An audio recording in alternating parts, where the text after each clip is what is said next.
কি হবে ভোটের ময়দানে বামেদের রণকৌশল? কর্মী সমর্থকরা তাকিয়েছিলেন বছর শেষে ব্রিগেডের দিকে। দিনের শেষে বার্তাটা স্পষ্ট।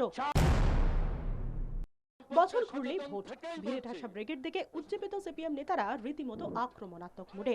সবার গলাতেই তৃণমূল সরকারকে উৎখাতের ডাক। তৃণমূলকে সরাও, বাঙাল বাঁচাও। তৃণমূল হটাও, বাংলা বাঁচাও। তৃণমূল হটাও, বাংলা বাঁচাও। শুরুতে সুরটা বেঁধে দেন মোহাম্মদ সেলিম। আমরা এখানে ক্ষমতা দেখাতে আসিনি,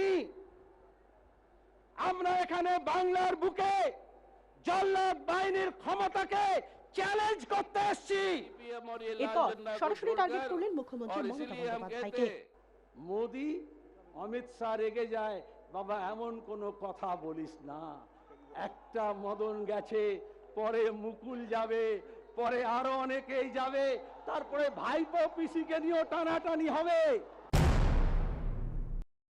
মোহাম্মদ সেলিমের পর সূর্যকান্ত মিশ্র। বিরোধী দলনেতার নিশানাতেও তৃণমূল কংগ্রেস। 34 বছর বামপন্থীরা সরকার চালিয়েছে, মুখ্যমন্ত্রী আপনার পেছনে তাড়া করছে খালি 34 বছর। 34 বছর আপনি বলতে পারছেন না, আপনি পশ্চিম বাংলার মানুষকেও বলাতে পারবেন না ওই 34 বছরের ইতিহাস।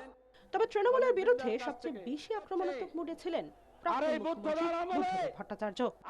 সর্বনাশের কিনারায় গিয়ে দাঁড় করিয়েছে এই সরকার এই রাজ্যকে। এ রাজ্য এখন দেউলিয়া,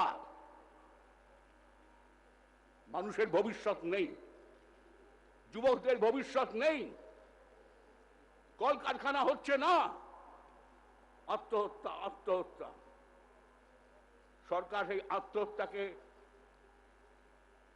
নিয়ে উৎসব করছে। ভিড়ে ঠাসা ব্রিগেড, উজ্জীবিত বাম নেতারা।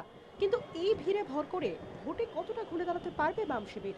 ব্রিগেড জমায়েতের কতটা প্রতিফলন হবে বিধানসভা ভোটের ইভিএমে? এই প্রশ্নের উত্তর খোঁজাই আলিমুদ্দিনের কাছে সবচেয়ে বড় চ্যালেঞ্জ। 24 ঘন্টা।